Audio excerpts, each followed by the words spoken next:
Hello students, welcome to my channel Sagar technical classes. आज मैं आपको नेटवर्क थ्योरी के नेक्स्ट टॉपिक के बारे में पढ़ने चलेंगे।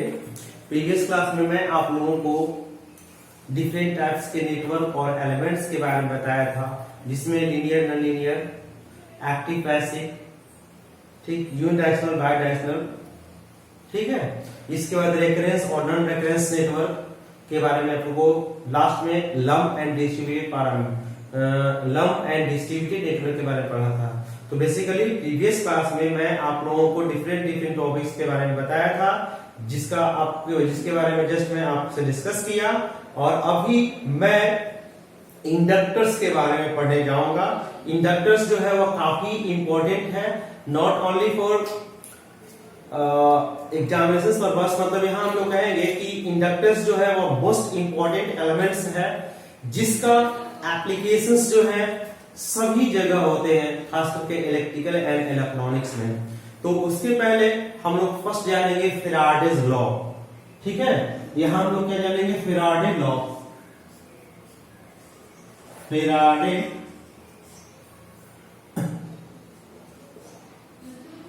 लॉ, फैराडे लॉ क्या कहता है? तो जैसे मान लेते हैं कि आपका कोई एक कंडक्टर, यहां से मान लेते हैं कि दिस इज योर मैग्नेट है, यहां से जब मैग्नेट है तो ये आपका क्या होगा? एन, और ये क्या हो गया? एस। एन मतलब हो गया नॉर्थ पोल और एस मतलब क्या हो गया? South pole. तो एक तरफ आपका हो गया नॉर्थ पोल और दूसरी तरफ क्या हो गया? आपका साउथ पोल हो गया। यहां से हम लोग करेंगे क्या कि आप जानते हो कि मैग्नेटिक फील्ड का डायरेक्शन जो होता है वह कहां से होता है? तो नॉर्थ पोल से स्टार्ट होता है और ये साउथ पोल की ओर बढ़ता है, ऐसे ऐसे, ठीक है। तो कहता है कि डायरेक्शन ऑफ मैग्नेटिक फील्ड ना फ्रॉम नॉर्थ पोल तो क्या होता है? साउथ पोल होता है। इसमें हम लोग क्या कहेंगे कि कोई कंडक्टर से कर देते हैं लाइक दिस, यह क्या हो गया? Moving conductors. यहां हम लोग क्या रख दिए? कंडक्टर्स है जिसकी यहां से यहां तक लंबाई L है और इसका लंबाई जो है इसको हम लोग B बोलते हैं, फिर ब्रेथ B, और L क्या होगा? लेंथ। यह क्या हो गया? मूविंग कंडक्टर, ठीक है ना। तो कहता क्या है कि एक conductor is placed between the magnetic fields, ठीक है ना। जब हम लोग क्या करते हैं कि एक कंडक्टर्स को मैग्नेटिक फील्ड के अंदर में रखते हैं, तो एक मैग्नेटिक फील्ड कट करता होगा किसको? मैग्नेटिक फील्ड को। तो ऐसे सिचुएशंस में वो जो कंडक्टर होता है उसमें इंड्यूस्ड ईएमएफ प्रोड्यूस हो जाता है। तो अकॉर्डिंग टू फैराडे ने दो लॉ के बारे में बताया। पहला, तो जब कोई भी कंडक्टर्स को हम लोग मैग्नेटिक फील्ड के अंदर में रखते हैं, उस रीजन में रखते हैं, तो उसके वजह से, मतलब मैग्नेटिक फील्ड की वजह से क्या होता है कि उसमें इंड्यूस्ड ईएमएफ प्रोड्यूस हो जाता है, फर्स्ट लॉ। सेकंड लॉ क्या बताया कि जो इंड्यूस्ड ईएमएफ प्रोड्यूस होगा वो डायरेक्टली प्रोपोर्शनल टू होगा rate of change of magnetic flux के। क्लियर हो गया? तो यहां पर क्या होगा कि कहता है कि व्हेन ए कंडक्टर, इसमें हम कहेंगे when a conductor placed in the magnetic field, ठीक है ना, magnetic field, then induced EMF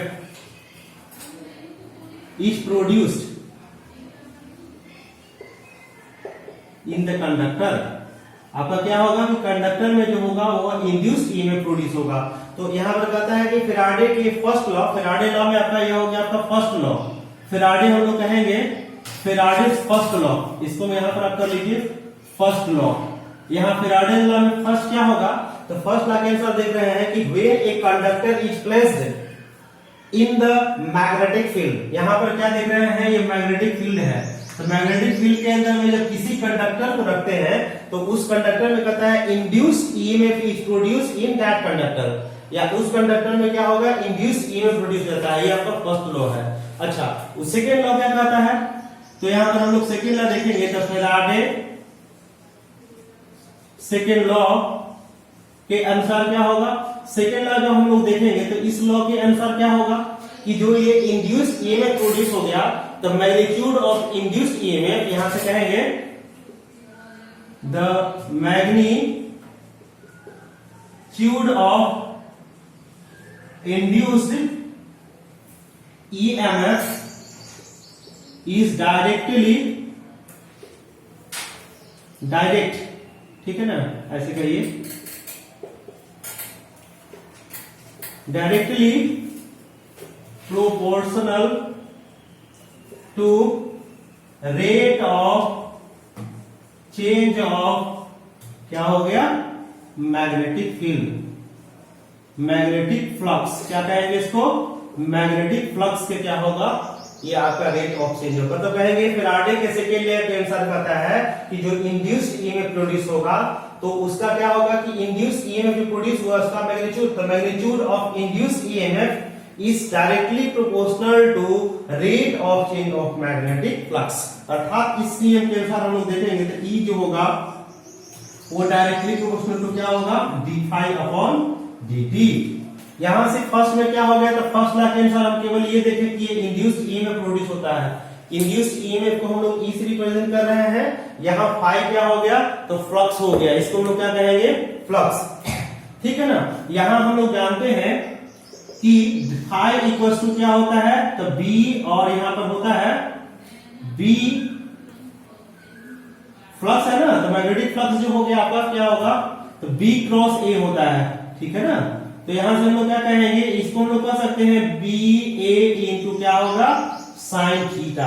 तो थीटा जो है यहाँ पे B into a into sine theta आ गया। इसी को हम लोग और कह सकते हैं फाई इक्वल्स टू क्या होगा, phi equals to b into a into theta. इसको हम लोग कह सकते हैं बी गुने ए, एरिया को हम लोग क्या कहते हैं, एरिया इक्वल्स टू क्या होगा, लेंथ इंटू ब्रेथ। तो देखिए लंबाई इसकी कितनी है, एल है, और इसकी चौड़ाई कितनी है, बी है, तो एल इंटू बी कह सकते हैं, और इंटू क्या होगा, साइन थीटा, ठीक है ना। तो इसको हम लोग यहां पर क्या करेंगे, सब्स्टिट्यूट कर देंगे। तो फैराडे के सेकेंड लॉ के अनुसार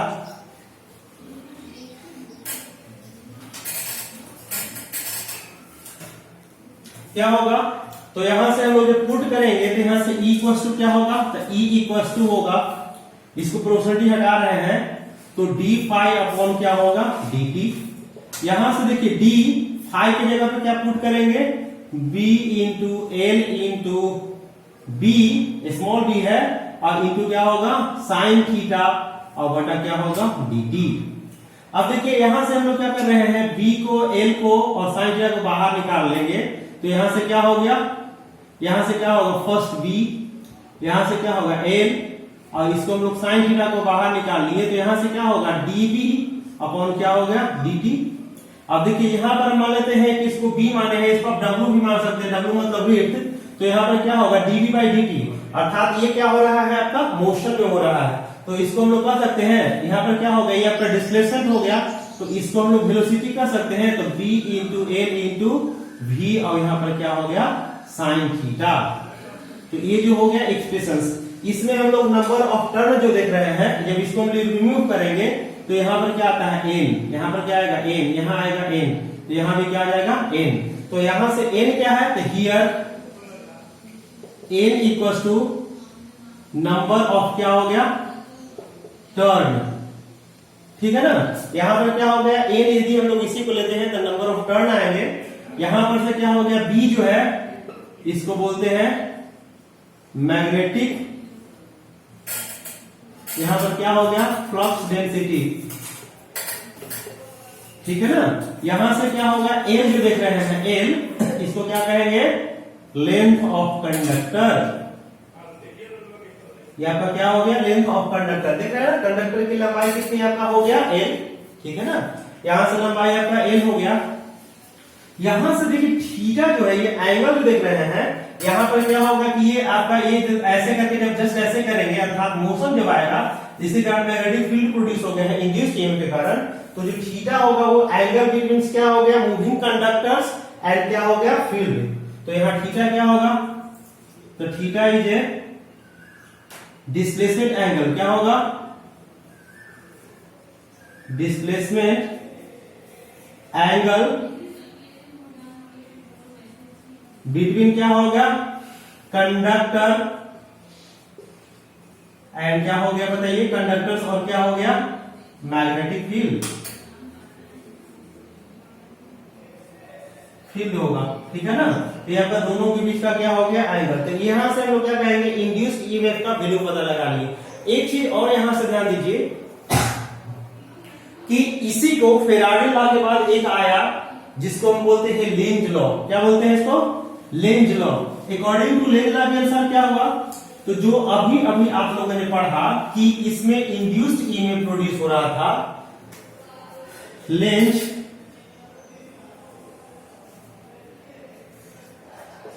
law.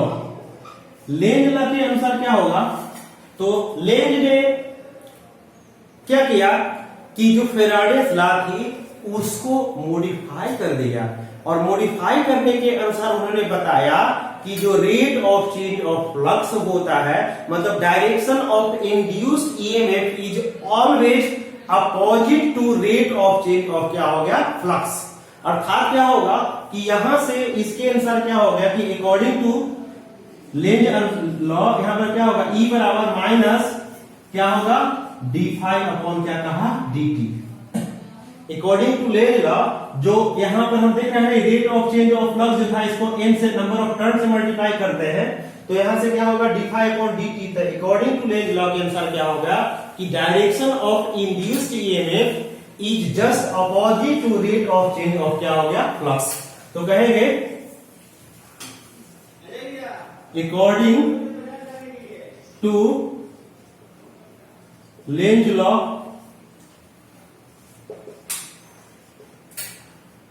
Directions of induced EMF produced in the conductor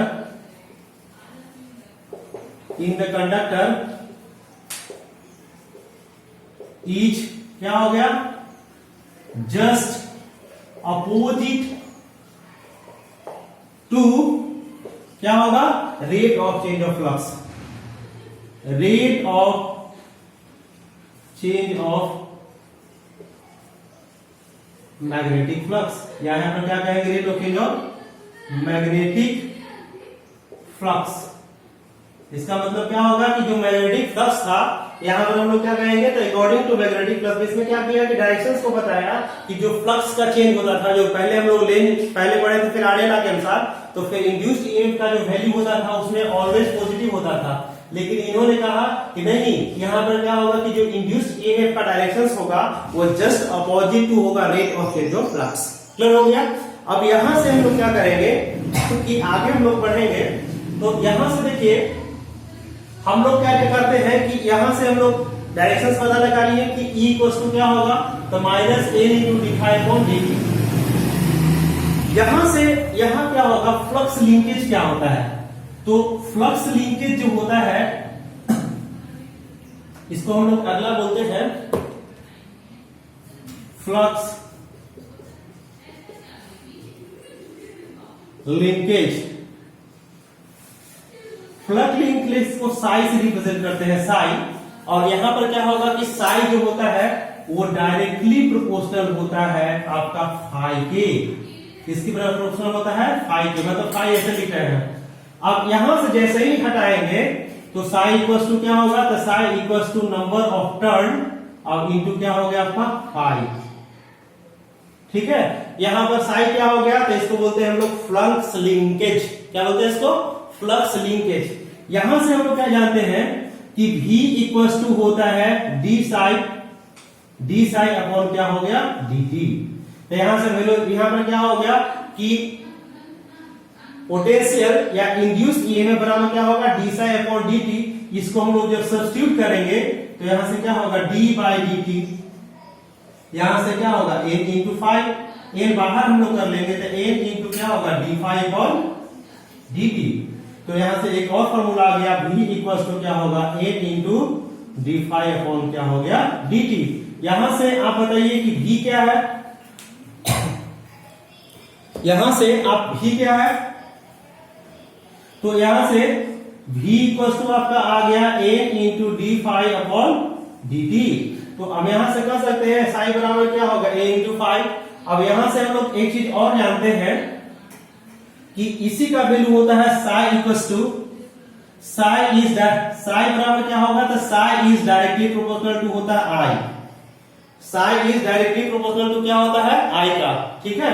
अब यहां से हम लोग क्या कहेंगे, जैसे ही हटाएंगे तो यहां से क्या होगा साई इक्वल टू एक कांस्टेंट आएगा जिसको बोलते हैं एल। एल इंटू क्या हो गया आई।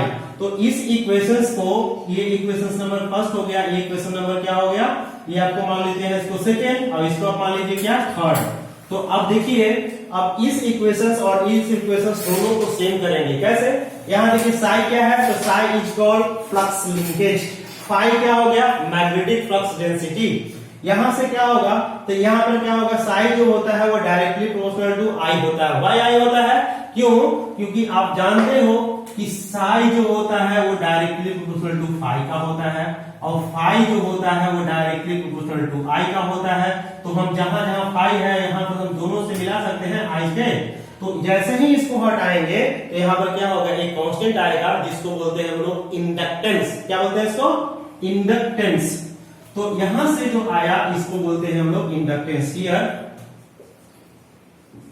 एल इज कॉल्ड क्या होगा, इंडक्टेंस। अब यहां पर क्या होगा, इंडक्टेंस कहेंगे, इसका यूनिट जो होती है वो क्या होती है, हेनरी। क्या होगा, हेनरी। तो यहां से psi equal to L into I हो गया। अब हम लोग क्या करेंगे कि अभी अभी हम लोगों ने पढ़ा था साई इक्वल टू, एक इक्वेशन आया था, क्या आया था बोलिए, फाई इंटू एन। इस इक्वेशंस और इस इक्वेशंस को दोनों को इक्वल करेंगे, क्योंकि लेफ्ट बराबर इसका है तो राइट भी क्या होंगे, बराबर होंगे। तो जैसे ही हम इसको बराबर करेंगे तो क्या होगा, नाउ इक्वेशन 1 एंड क्या हो गया 3, 1 और 3 से क्या होगा, साई साई बराबर है तो n फाई इक्वल टू क्या होगा, एल आई। तो यहां से क्या हो गया, l equal to n phi upon क्या हो गया, आई आ गया। अर्थात क्या हो गया कि this is the expression of क्या हो गया, inductance. The inductance of coil equal to क्या होगा, L equal to n into phi upon I. Where यहां पर क्या हो गया, L जो हो गया सेल्फ इंडक्टेंस, इसमें हम लोग क्या कहेंगे, L जो हो गया वो क्या हो गया आपका इंडक्टेंस। फाई क्या हो गया, तो जान ही रहे हैं फ्लक्स। मैं कौन flux, magnetic flux, magnetic flux. अब यहां से I क्या हो गया, तो I इक्वल टू हो गया आपका करंट। ठीक है ना। तो मैं आप लोग थोड़ा सा ध्यान दीजिए, जब हम लोग क्लासिफिकेशंस ऑफ एलिमेंट्स कर रहे थे तो उसको हम लोग दो भाग में बांटे थे, एक्टिव एंड पैसिव।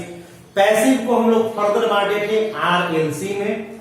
वहां पर आप लोगों को बताए थे कि R भी जो होता है वो दो तरह का होता है, एक जो होता है जिसको बोलते हैं लीनियर और दूसरा होता है नॉन लीनियर। इसी तरह से इंडक्टेंस जो होते हैं ये भी दो तरह के होते हैं, इंडक्टर्स भी दो तरह के होते हैं, एक लीनियर और दूसरा क्या हो गया, नॉन लीनियर। तो लीनियर किसको कहेंगे, तो कहता है लीनियर इंडक्टेंस किसको कहेंगे। तो यहां से linear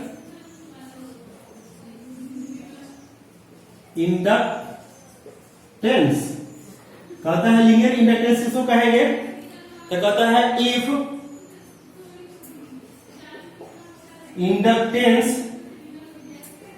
inductance of inductor is independent from the magnitude of क्या हो गया, करंट, इज कॉल्ड क्या हो गया, लीनियर इंडक्टेंस। लीनियर इंडक्टर इसको क्या कहेंगे, लीनियर इंडक्टर्स कहेंगे। अब इंडक्टर्स का इसका एग्जांपल्स क्या होगा, तो आप देखे होंगे एयर फील्ड इंडक्टर। यहां पर क्या कहेंगे कि जो आपका यहां पर क्या होगा कि जो एयर कोर इंडक्टर्स होता है उसको बोलते हैं हम लोग एयर कोर इंडक्टर। तो यहां पर क्या होगा कि एयर कोर इंडक्टर्स जो हो गया वो एग्जांपल्स हो गया आपका लीनियर्स का। लीनियर का मतलब होगा कि कहता है कि लीनियर वैसे इंडक्टर को कहेंगे जिसमें इंडक्टेंस ऑफ इंडक्टर जो होगा वो इंडिपेंडेंट होगा। किससे? तो मैग्नीट्यूड ऑफ करेंट ना, इसका मतलब क्या होगा कि जिसमें मैग्नीट्यूड ऑफ करेंट के वैल्यू से इंडिपेंडेंट होगा, तो वैसे जो इंडक्टर्स होगा उसको बोलेंगे हम लोग लीनियर इंडक्टर।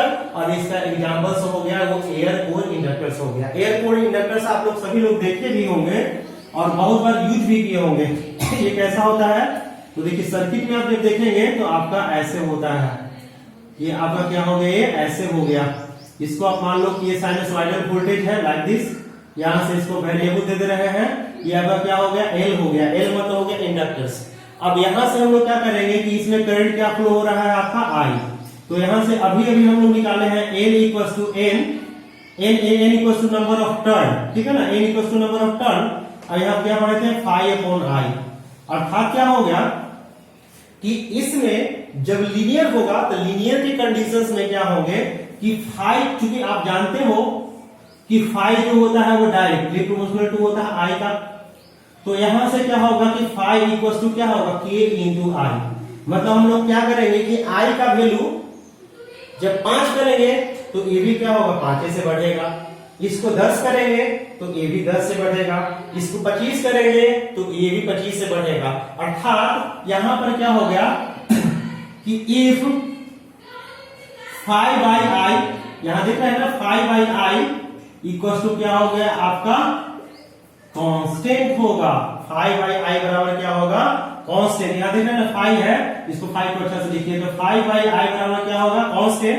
अभी जब कांस्टेंट आएगा तो हम लोग क्या कर सकते हैं, तो l इक्वल्स टू n और इनटू क्या हो गया यहाँ पर, इसको हम लोग 5, जब हम लोग ग्राफ, जब whenever you draw the graph between 5 and i, अर्थात हम लोग क्या कर रहे हैं कि यहां से ड्रॉ करेंगे ग्राफ किसके बीच में, तो देखिए ये आपका क्या हो गया, इस तरह हम लोग रिप्रेजेंट कर रहे हैं 5 और इस पर क्या कर रहे हैं i। तो इसका स्लोप जो देख रहे हैं वो हमेशा क्या आएगा, कांस्टेंट आएगा। इसका मतलब स्लोप देख रहे हैं ना, दिस इज योर स्लोप, और स्लोप जो होगा वो क्या होगा, इक्वल टू होगा कांस्टेंट। अब जैसे ही कांस्टेंट होगा तो आप लोगों को बताया था कि लीनियर के कंडीशंस में क्या होगा कि लीनियर के कंडीशंस में स्लोप जो होता है वो हमेशा कांस्टेंट होता है। तो यहां पर क्या हो गया, ये आपका क्या हो गया, लीनियर क्या हो गया, इंडक्टर। यहां पर क्या हो गया, लीनियर इंडक्टर हो गया। ऐसे कंडीशंस में एक चीज और यहां पर मिलाइए, चूंकि एक इक्वेशंस और पढ़े होंगे आप लोग, v equal to L into d i upon d t. Just मैं आपको बताया हूं कैसे। यहां से क्या होगा, v equal to L into d i upon क्या हो गया, डी टी, ठीक है। यहां से हम लोग क्या करेंगे कि देखिए यहां से हम लोग क्या करेंगे, यहां से और निकाल सकते हैं v, तो एल इक्वल टू क्या होगा, v upon D i upon क्या हो गया, डी टी। अब हम लोग क्या करेंगे कि जब v versus D I by D T के बीच में प्लॉट करते हैं ग्राफ, किसके लिए, तो 4 लीनियर इंडक्टर के लिए। तो लीनियर इंडक्टर्स के लिए क्या होगा, ग्राफ जब हम लोग ड्रॉ करेंगे किसके बीच में कर रहे हैं, तो दिस इज योर v और दिस इज योर क्या हो गया, डी आई अपॉन क्या हो गया, डी टी। तो जब इस दोनों के बीच में ग्राफ प्लॉट करेंगे तो ये प्लॉट करने से ग्राफ जो होगा वो इसका स्लोप क्या आएगा, तो स्लोप इक्वल टू क्या हो गया, कांस्टेंट। अब कांस्टेंट इक्वल टू क्या होगा, एल। तो जब यहां पर लीनियर रहेगा तो लीनियर की कंडीशंस में v versus D I by D T या 5 वर्सेस i, यहां पर आपका क्या है, आपका i मतलब हो गया करंट, i मतलब करंट और 5 मतलब क्या हो गया, फ्लक्स। कौन सा फ्लक्स, मैग्नेटिक फ्लक्स, ठीक है ना। तो इसके बीच में जो ग्राफ जब खींचेंगे तो ये जो स्लोप देख रहे हैं दैट इज कॉल्ड इंडक्टर्स। ये क्या रिप्रेजेंट करेगा, इंडक्टर्स को, ठीक है ना। तो आप लोग जब एयर कोर इंडक्टर्स देख रहे हैं तो एयर कोर इंडक्टर्स का यूज जो हम लोग करते हैं वो बेसिकली डिफरेंट फील्ड में करते हैं। तो एयर कोर इंडक्टर्स का यूज जो हम लोग करते हैं वो बेसिकली हाई फ्रीक्वेंसी के लिए करते हैं। तो एयर कोर कंडक्टर्स, यहाँ air core inductors are basically used to implement high frequency filters, हम लोग क्या करेंगे इसे फिल्टर्स में करते हैं। तो हम लोग कह सकते हैं कि लीनियर, यहां पर क्या हो गया कि जितना भी फिल्टर्स आप बनाते हो ना, तो यहां पर क्या होगा, यूज क्या है, तो यूज ऑफ, या इसमें एप्लीकेशन कहिए नहीं, एप्लीकेशन ऑफ क्या हो गया, एयर कोर इंडक्टर। इंडक्टर्स क्या होगा, तो फर्स्ट पता है it is use for high frequency applications. इसमें क्या कहेंगे, हाई फ्रीक्वेंसी के लिए एप्लीकेशन करते हैं। It is use for high frequency applications. यहां हम लोग क्या कर सकते हैं, जैसे एग्जाम्पल इसमें हम लोग कहेंगे टीवी रिसीवर, ठीक है, filter it is also use for manufacturing of filter. जितना भी हम लोग फिल्टर जो बनाते हैं उसमें कैसा होता है, तो air core inductor. Air core inductor कैसा होता है, तो लीनियर होता है। कैसा होता है आपका, लीनियर होता है, ठीक है ना। तो आपका इसमें हम लोग क्या कहेंगे कि टीवी में करेंगे, आप यहां पर इसमें और भी कर सकते हैं। टीवी, दूसरा में हम लोग टीवी रिसीवर लिख दिए, टीवी हो गया, रेडियो रिसीवर, ठीक है ना, और ईटीसी। तो इसका यूज बेसिकली आप लोग समझ गए, तो it is basically use for high frequency applications. जैसे टीवी रिसीवर हो गया, फिल्टर्स हो गया, या फिल्टर्स कर लीजिए, फिल्टर्स को मैन्युफैक्चरिंग करने के लिए करते हैं, रेडियो रिसीवर्स, ईटीसी। अब हम लोग क्या करेंगे कि दूसरा देखेंगे, लीनियर की जगह पर क्या होगा, नॉन लीनियर। नॉन लीनियर का अर्थ आप समझ रहे हैं क्या होगा, यहां पर क्या होगा, कहता है कि नॉन लीनियर इंडक्टर्स का मतलब होता है कि if inductance of inductor is क्या होगा, डिपेंड अपॉन क्या होगा, the magnitude of current is called क्या होगा, is called non linear inductors. जैसे हो गया आपका आयरन कोर इंडक्टर्स, यहां पर क्या हो गया, आयरन कोर इंडक्टर्स। इसका आप लोग, ये आपका कैसा होगा, ये आपका होगा नॉन लीनियर। कैसा होगा, नॉन लीनियर। इसका आप लोग घर में भी, मतलब आप लोग कई बार एप्लीकेशन भी किए होंगे, देखे होंगे, ये बहुत ही यूजफुल है। कैसे हम लोग देखें इसको, कैसे जानेंगे, तो जैसे देखिए ये आपका हो गया कंडक्टर्स, हो गया आयरन का। इसमें हम लोग क्या कर रहे हैं, दिस इज योर आई, यहां से करंट आई आएगा, यहां से हम लोग क्या कर रहे हैं, जोड़ दे रहे हैं, joint like this, sinusoidally voltage VS हम लोग सप्लाई दे दिए हैं। इसका जो आप देखेंगे स्ट्रक्चर ऐसे होता है, फिर यहां से क्या होगा कि ऐसे होगा, मतलब ये आपका ऐसे लगा हुआ है, फिर यहां से क्या होगा, ऐसे होगा, फिर यहां से क्या होगा, तो ये आपका क्या हो गया कि ये आपका कंडक्टर्स हो गया, ये आपका क्या हो गया, तो आयरन कोर इंडक्टर्स हो गया। आयरन कोर इंडक्टर्स में आप देख रहे हैं कि ये आपका इस टाइप से बनावट है, तो ये देख रहे हैं ना कि इस टाइप से क्या होगा कि इसमें आयरन कोर में क्या होगा, तो बेसिकली होता क्या है कि हम लोग अभी अभी पढ़े हैं कि इंडक्टर्स L इक्वल टू क्या होगा, तो इसको डालने के लिए बोलो, तो यहां से L इक्वल टू हम लोग क्या जानते हैं, तो L इक्वल टू मैं जस्ट अभी मैं आप लोगों को बताया था कि N, ठीक है, अब यहां बताया था क्या, 5/I। तो आयरन कोर इंडक्टर में L equal to N into 5/I आता है। दूसरी चीज यहां हम L को और दूसरे तरीका से निकाले थे, तो V अपॉन क्या आया था, di/dt। होता क्या है कि आप इसमें सर्टेन टाइम तक आयरन कोर इंडक्टर्स में, जो कि नॉन लीनियर आपका क्या हो गया, नॉन लीनियर इंडक्टर है, ऐसा आपका है नॉन लीनियर इंडक्टर्स है। इसमें क्या होगा कि L का वैल्यू L बराबर 5/I, अर्थात इसमें होता क्या है कि 5/I का वैल्यू एक सर्टेन टाइम तक, अर्थात आप मान लेते हैं कि I का वैल्यू I इक्वल टू आप मान लेते हैं कि 10% बढ़ाते हैं, कितना बढ़ाए हैं, 10%, तो यहाँ 5 भी आपका क्या हो गया, 10% तक बढ़ा। इसको आप मान लेते हैं कि I इक्वल टू आप मान लेते हैं कि 60% बढ़ाए, तो ये भी 5 भी क्या हो गया आपका, 5 भी इंक्रीज कर गया कितना तक, तो ये आपका बढ़ गया है जस्ट 60% तक। लेकिन जैसे ही I का वैल्यू हम लोग क्या करते हैं कि 90, यहां पर 90% कर दिए हैं, तो यहाँ पर फाई का वैल्यू क्या होगा, ये आपका सेचुरेट कर जाता है। क्या करता है, सेचुरेशन में आ जाता है। मतलब यहाँ पर क्या होगा, सेचुरेटेड वैल्यू, अर्थात क्या हो गया कि फाई का वैल्यू क्या होगा, यहां से फाई इक्वल्स टू क्या होगा आपका कांस्टेंट आ जाता है। क्या जाता है, कांस्टेंट। और जैसे ही कांस्टेंट आएगा तो ऐसे कंडीशंस में इसका हम लोग ग्राफ कैसे प्लॉट करेंगे, ग्राफ पर थोड़ा सा विचार कीजिए। जैसे हम अभी देख रहे हैं, हम लोग ग्राफ खींच रहे हैं किसके लिए, नॉन लीनियर इंडक्टर के लिए। नॉन लीनियर इंडक्टर्स में क्या होगा, सबसे पहले आई हम लोग ड्रॉ करेंगे इसमें ऊपर में क्या है आपका है, फाई है। तो हम लोग क्या कर रहे हैं कि एक सर्टेन टाइम तक, मतलब एक निश्चित समय तक क्या होगा कि ऐसे बढ़ते बढ़ते बढ़ते एक निश्चित समय करंट पर इसका वैल्यू आपका मैक्सिमम हो जाता है। मैक्सिमम के बाद क्या होता है, इसका वैल्यू सैचुरेट कर जाता है। ठीक है, तो जैसे ही सैचुरेट कर जाएगा,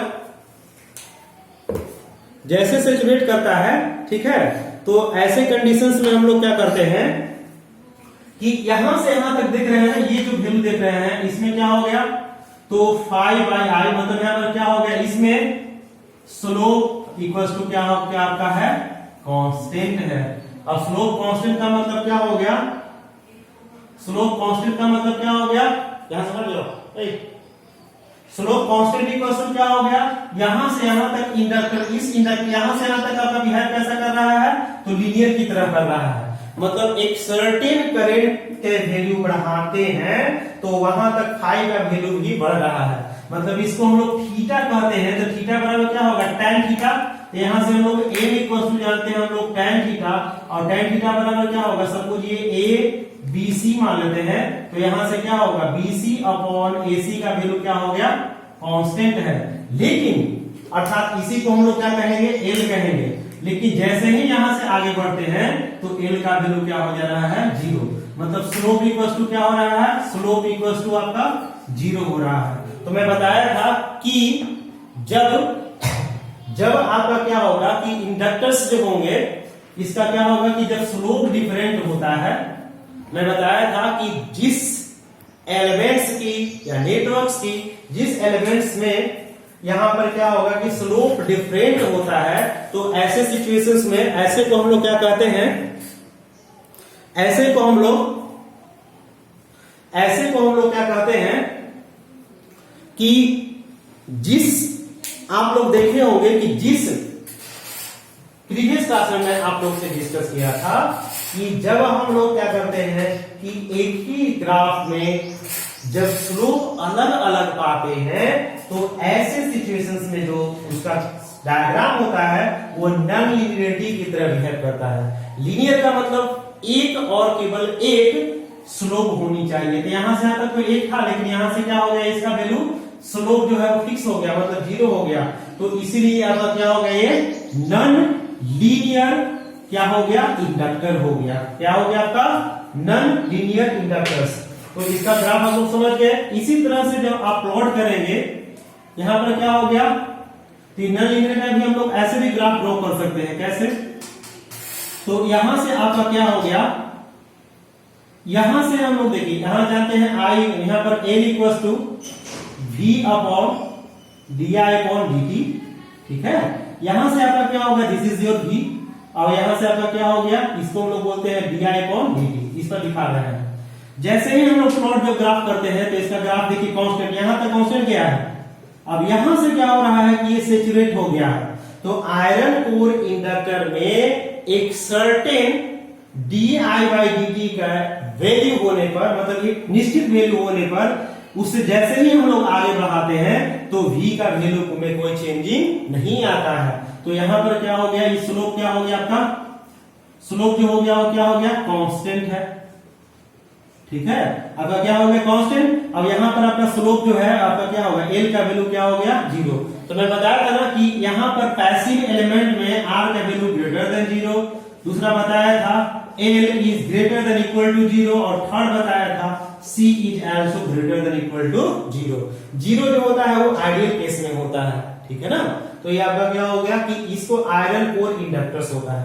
अब हम लोग यहाँ देखेंगे कि आयरन कोर इंडक्टर्स का हम लोग यूज कहाँ करते हैं। तो आयरन कोर इंडक्टर्स का यूज जो हम लोग करते हैं वो लो फ्रीक्वेंसी एप्लीकेशंस में करते हैं। कहाँ करते हैं? तो iron core inductors are used for low frequency application. तो यहां से हम लोग application of iron core inductor, it is used for क्या होगा? तो it is use for low frequency applications. क्या इसको बोलते हैं हम लोग? Low frequency application. Low frequency applications में करते हैं। यहां से हम लोग क्या कर सकते हैं कि इससे यहां हम लोग ये देख सकते हैं तो ये ऑडियो सिग्नल होता है, ऑडियो में इक्विपमेंट हो गया या इंडस्ट्रियल पावर, इसमें कर सकते हैं लाइक ऑडियो इक्विपमेंट,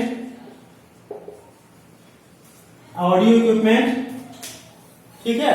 इसमें और हम लोग कहेंगे तो इंडस्ट्रियल पावर सप्लाई, हम लोग क्या करते हैं? इंडस्ट्रियल पावर सप्लाई में भी यूज करते हैं, ठीक है ना। और इंडक्टर की ये इंडक्टर है तो इंडक्टर्स का यूज हम लोग ट्यूनिंग सर्किट में भी करते हैं। तो डिफरेंट तरह की इसके एप्लीकेशंस है। इंडस्ट्रियल में हम लोग इसका यूज करते हैं, तो पावर कंडीशनिंग में भी यूज किया जाता है। आप इसको लिख सकते हैं पावर कंडीशनिंग, ठीक है ना। तो यहां पर हम लोग क्या करते हैं कि ये इसका एप्लीकेशंस है। अब थोड़ा हम लोग क्या करेंगे कि इलेक्ट्रिकल एंड मैग्नेटिकल जो होता है इस दोनों में थोड़ा सा अंतर जानेंगे। क्यों? क्योंकि ये बहुत जरूरी है। तो यहां पर हम लोग क्या करते हैं, एक इलेक्ट्रिकल नेटवर्क लिखते हैं, ये आपका हो गया इलेक्ट्रिकल, और दूसरा क्या होगा?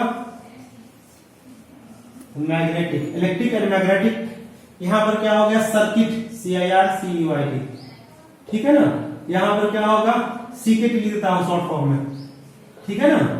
तो सबसे पहले देखिए यहां पर आप देखते हैं तो यहां पर क्या होगा कि I इक्वल टू, आप जानते हैं क्या? I इक्वल टू आप जानते हैं V/R, इसी को बोलते हैं हम लोग EMF डिवाइडेड बाय R, ठीक है ना। फर्स्ट यहां से हम लोग सेकंड क्या जानते हैं?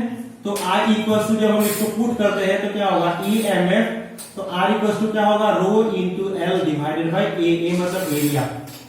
किसमें होता है? तो इलेक्ट्रिकल सर्किट में I इक्वल टू V/R, जिसको EMF/R कहते हैं। R का वैल्यू, R मतलब R is nothing but it is represent the resistance of conductor. तो यहां पर क्या होगा? I इक्वल टू EMF/ क्या होगा? Rho into L by R।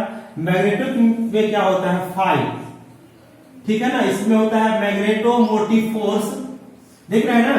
यहाँ EMF, यहाँ पर क्या होगा? MMF। देखिए MF दोनों में कॉमन है, E फॉर इलेक्ट्रिकल और M फॉर मैग्नेटिक। तो इलेक्ट्रिकल सर्किट रहेगा और यहाँ पर क्या होगा? मैग्नेटिक सर्किट रहेगा। तो यहां से क्या होगा? डिवाइडेड बाय होता है रिलक्टेंस, इसको बोलते हैं एक मिनट, इसको बोलते हैं हम लोग सक्सिप्लेंट। क्या बोलते हैं इसको? रिलक्टेंस बोलते हैं। क्या बोलते हैं इसको? रिलक्टेंस, ठीक है ना। तो फाई इक्वल टू, इसी को हम लोग और लिखते हैं magnetomotive force divided by reluctance, को हम लोग रिप्रेजेंट करते हैं S से। किससे रिप्रेजेंट करते हैं? S से। तो यहां से क्या हो गया कि देखिए दोनों में एनालॉजी देखते हैं, इसको बोलते हैं analogy of electric field and magnetic field, मतलब analogy of electrical circuit and magnetic circuit. यहां पर क्या होगा? तो I equal to V/R, phi बराबर हो गया आपका मैग्नेटोमोटिव फोर्स, ठीक है ना, डिवाइड बाय रिलक्टेंस। यहां I इक्वल टू जब हम देखते हैं तो EMF/R, R की जगह पे ये वैल्यू बैठाएंगे। यहां से हम लोग जब सेकंड इक्वेशन देखेंगे तो यहां पर क्या होगा? तो phi equal to magnetomotive force बराबर होता है N इंटू I। क्या होता है? N into I। और रिलक्टेंस देख रहे हैं, रिलक्टेंस का काम इसको हम किससे रिप्रेजेंट करते हैं? S से।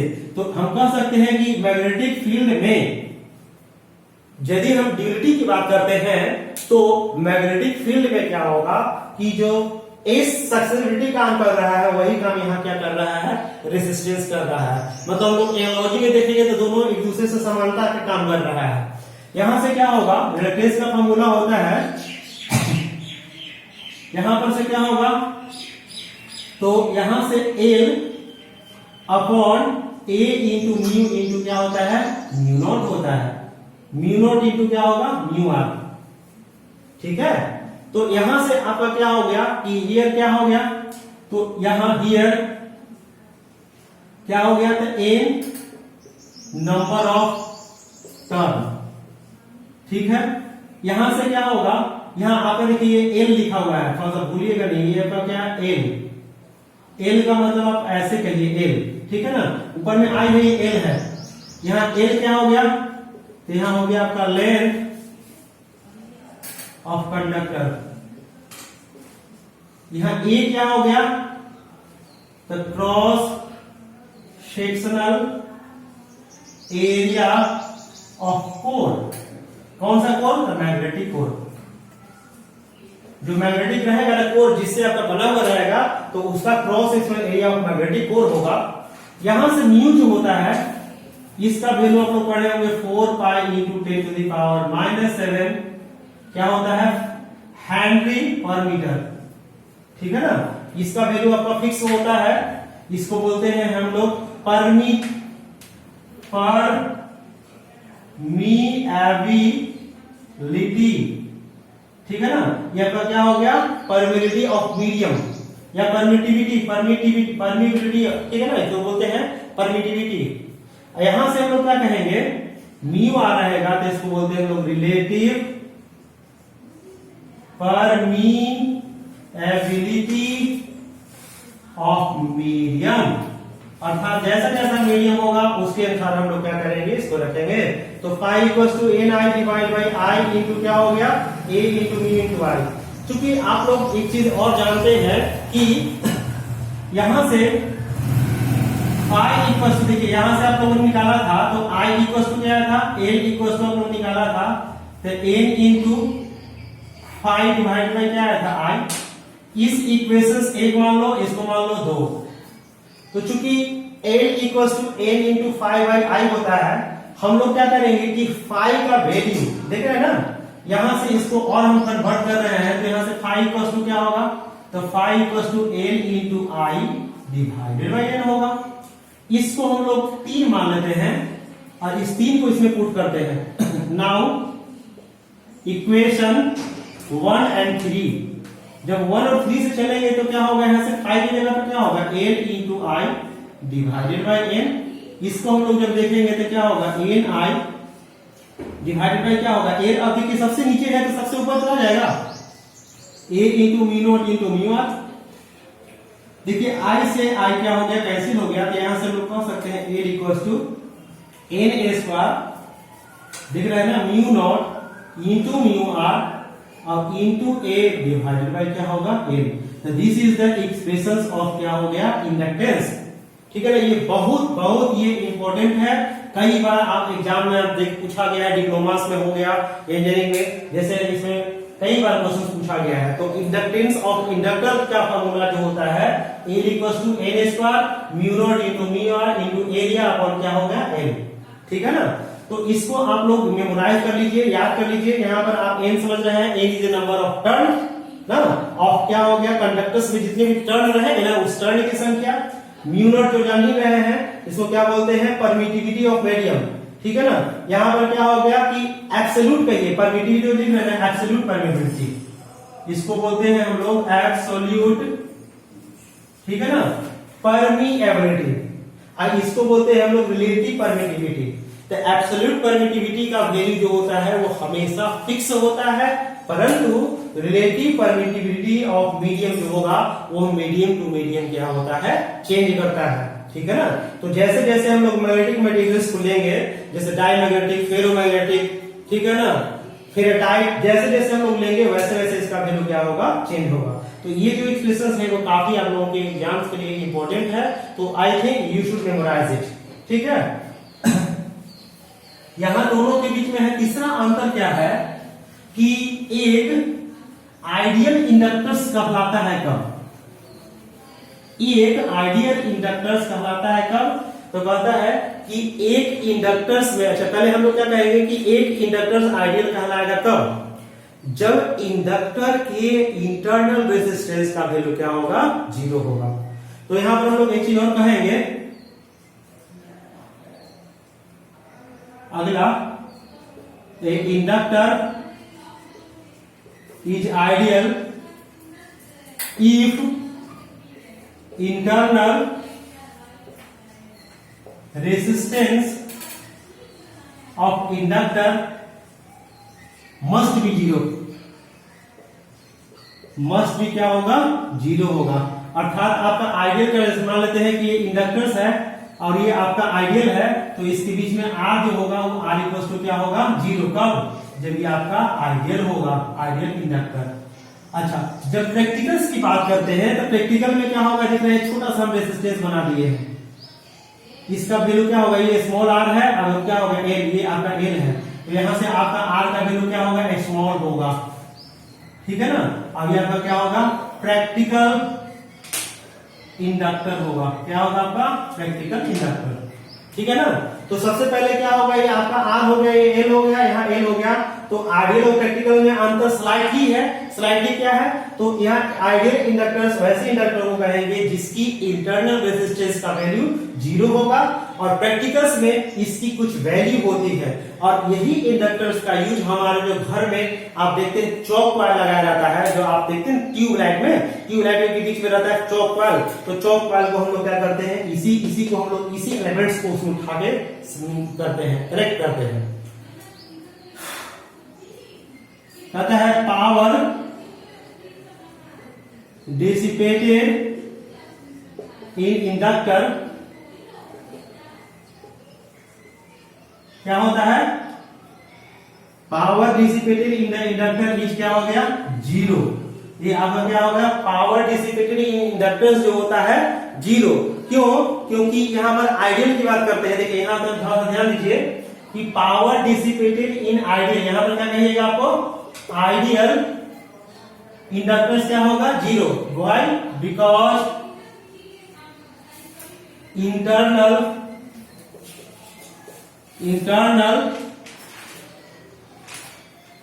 ऐसे कहिए ना, देखिए इंटरनल रेजिस्टेंस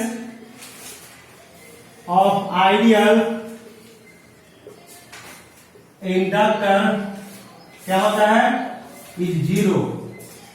अब आप देखिए पावर डिसिपेटेड का फॉर्मूला क्या जानते हैं? तो पावर इक्वल टू होता है आई स्क्वायर आर, क्योंकि देख रहे हैं ना आर। अब आर का वैल्यू हम लोग क्या करेंगे? आई स्क्वायर आर के जगह पर 0 बैठाएंगे तो पावर क्या हो गया आपका? 0 होगा। तो देख रहे हैं ना, तो power dissipated in ideal inductors जो होगा वह 0 होगा। Why? Because of internal resistance of ideal inductors is 0। I have already discuss this things above, ठीक है ना। अगला हम लोग क्या करेंगे कि जब हम लोग को इंडक्टर्स में एनर्जी निकालना होगा तो एनर्जी को तो ये स्टोर करता है, तो इंडक्टर्स जो होता है स्टोर एनर्जी करता है in the form of magnetic field, ठीक है ना। तो अगला जो पॉइंट है, इंडक्टर स्टोर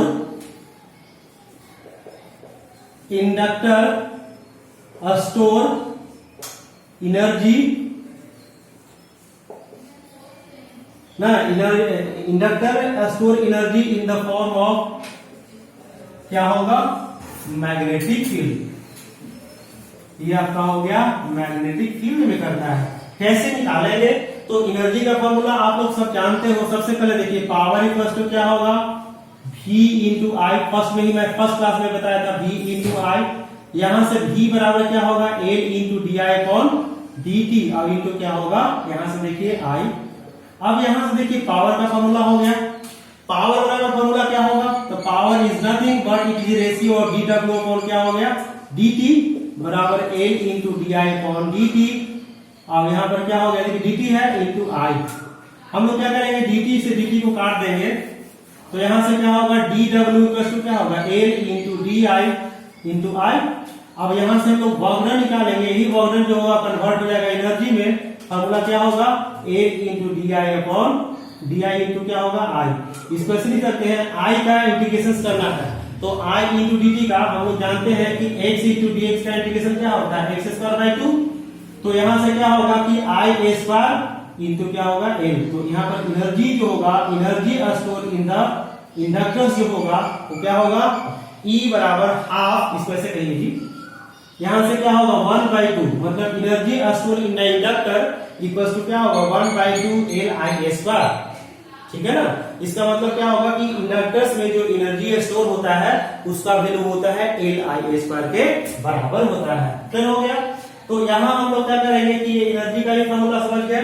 तो अभी अभी हम लोगों ने देखा कि हम लोग यहां से देखें कि इंडक्टर्स क्या होता है, इंडक्टर्स कितने टाइप्स के होते हैं, इंडक्टर्स का बेसिकली यूज क्या होता है। तो इंडक्टर्स का बेसिकली यूज जो हम लोग करते हैं, जैसे आपका ट्यूनिंग के लिए करते हैं, ठीक है ना, फिल्टर्स के फैब्रिकेशंस के लिए करते हैं, हम लोग रिसीविंग के लिए करते हैं। जैसे आप देखते ना है कि घर में आप क्या करते हैं, ट्रांजिस्टर को ट्यूनिंग कर करके क्या करते हैं, किसी सिग्नल को कैच करते हैं, तो रेडियो रिसीवर्स में किया जाता है, बूस्टिंग में किया जाता है। तो डिफरेंट डिफरेंट तरह के इसके एप्लीकेशंस हैं। तो आज हम लोगों ने इस बात को डिस्कस किया। नेक्स्ट डे में हम लोग क्या करेंगे कि कैपेसिटर्स के बारे में पढ़ेंगे। ठीक है, that is very important for all inspiring students, जो भी फर्स्ट ईयर में हो, सेकेंड ईयर में हो, ये आपका बेसिक कंसेप्ट है। तो इसको आप लोग बढ़िया से पढ़िए। लर्न करने के बाद जब कंसेप्ट में डाउट हो तो आप कमेंट्स कीजिए, और यदि वीडियो को आपको अच्छा लगा हो तो लाइक कीजिए, शेयर कीजिए, कमेंट्स कीजिए, ठीक है, और ज्यादा से ज्यादा सब्सक्राइब कीजिए। Thank you for watching my video. Okay.